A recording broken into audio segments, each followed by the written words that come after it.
ჟურნალისტი მზია ამაღლობელი კი უკვე მე-17 დღეა შიმშილობს. ოლიგარქიული რეჟიმის უკანონო პოლიტიკური პატიმრის მდგომარეობა ექიმებმა გუშინ შეაფასეს, თუმცა ის მდგომარეობა სართულებს დიაბეტი, რომელიც მისი ჯანმრთელობის დინამიკას სრულიად არაპროგნოზირებად ხდის.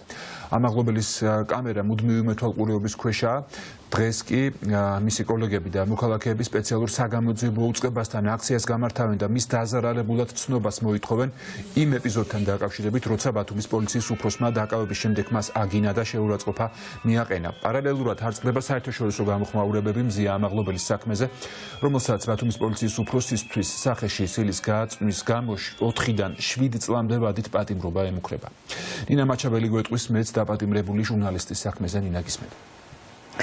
ცივილიზებული სამყაროდან არწყდება მზია ამაღლობელის საქმესთან დაკავშირებით გამოხმაურებები. გერმანიის ბუნდესტაგის წევრი ტომას ჰაკერი აკეთებს განცხადებას და ამის პარალელურად განცხადებას ავრცელებს დემოკრატი კონგრესმენი სტივ კოენიც, რომლებიც ამბობენ, რომ მზია ამაღლობელის საქმე არის შეკერილი და მისი დევნა სამართლებრივად არის დაუშვებელი, იმიტომ რომ ქვეყანაში არის ძალიან ბევრი უსამართლობა, მათ შორის ტელევიზიებით ყოველდღე თითქმის ვხედავთ, როგორ ესხმიან თავს ჟურნალისტებს, მაგრამ თავდამსხმელების აბსოლუტური უმრავლესობა არის დაუსჯელი და აი ამ ყველაფრის შემხედვარი მზია ამაღლობელზე სისხლის სამართლებრივი დევნის გამოცხადება ეს არის დაუშვებელი. ცოტა ხნის წინ განცხადება გააკეთა პაվել ჰერჩინსკიმაც, რომელიც ამბობს, რომ მზია ამაღლობელის საქმით არის შოკირებული აი ამ მაგალითების გამო, როდესაც ჟურნალისტებზე მუდმივად ხორციელდება გარკვეული სახის ზეწოლები, მათ შორის ფიზიკური ანგარიშწორებები და ამასთანავე პაվել ჰერჩინსკი ევროკავშირის ელჩი საქართველოში განმარტავს, რომ უნდა გაგრძელდეს უფრო მეტად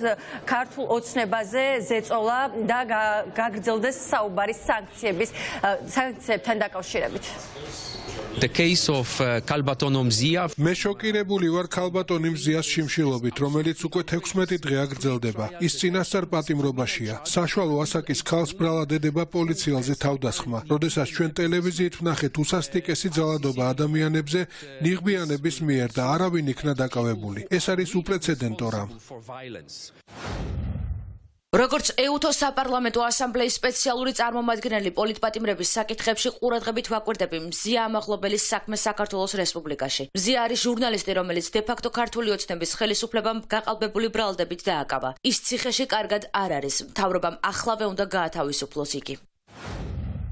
მზია ამაღლობელი დააკავეს და გაჩუმება აიძულეს. მისი დაკავება და არაადამიანური მოპყრობა არღვევს ფუნქციონალური დემოკრატიისა და ადამიანის უფლებების ძირითად სტანდარტებს. ის სასწრაფოდ უნდა გათავისუფლდეს.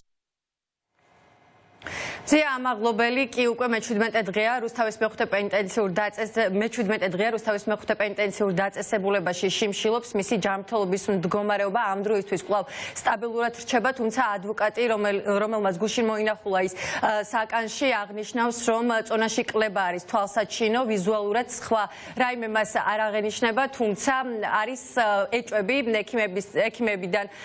ექიმების საუბრებიდან გამომდინარე, რომ ორგანიზმში მიმდინარეობს გარკვეული სახის ცვლილებები, რაც შეიძლება რომ იყოს დამაზიანებელი მაშინ, როდესაც მზია ამაღლობელს აქვს ქრონიკული დაავადება, ამ კონკრეტულ შემთხვევაში კი შაქრიანი დიაბეტი და ნებისმიერი წუთი შეიძლება იყოს გადამწყვეტი. ამ თემასთან დაკავშირებით გააკეთა გუშინ პენიტენციურმა დაწესებულებამ განცხადება. ისინი ამბობენ, რომ ექიმების მეთვალყურეობის ქვეშ არის მზია და ამავდროულად ისეთ საკანში იმყოფება, რომელ საკანსაც მუდმივი სამეთვალყურეო ყურადღება აქვს. მაგრამ ადვოკატი მაინც განმარტავს, რომ ციხეში მისი შემოწმება, სიღრმისეული შემოწმება ვერ ხდება და შესაბამისად მზია ამაღლობელის ჯანმრთელობის მდგომარეობა კვლავ რისკის ქვეშ არის. აღენიშნება წონაში კლება, სიმართლე გითხრათ, ასე ვთქვათ, კილოგრამებით მას არ უთქვამს, რამდენი არის ეს კლების დღეის მდგომარეობით მოცემულობა, მაგრამ არის ხორცისაცემი თვითონ ეს მდგომარეობა, ანუ წონაში კლება. ინფორმაციის მიღება, გაცვლა შეეძლო აზროვნებ და ადეკვატურად. მიუხედავად ამისა, მე კიდევ ერთხელ შემიძლია ვთქვა, რომ ეს არ არის ვიზუალური ფაქტორი, არ განსაზღვრავს მის ჯანმრთელობის მდგომარეობის სტაბილურობას. მიუხედავად იმისა, რომ სამედიცინო მონიტორინგი ხორციელდება, ასე ვთქვათ, პენიტენციურ დაწესებულებაში, ცხადია ეს არ არის სრულყოფილი სამედიცინო კვლევა, ვინაიდან არ ხდება მისი ორგანიზმის დეტალური გამოკვლევა, არ ხდება სხვადასხვა სამედიცინო მანიპულაცია, რაც უფრო სრულფასოვან ინფორმაციას მოგცემდა.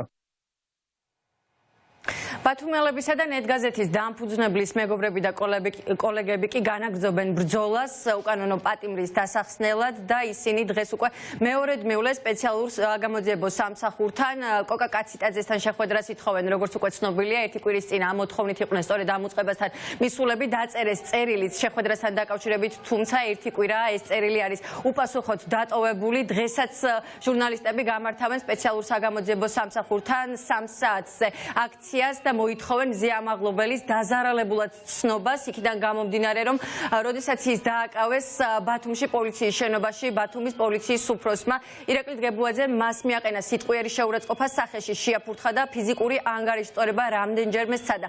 მიუხედავად ამ ყველაფრისა, სპეციალური საგამოძიებო სამსახური ამ ეტაპისთვის კვლავ აჭიანურებს მზია ამაღლობელის დაზარალებულად ცნობის საკითხს.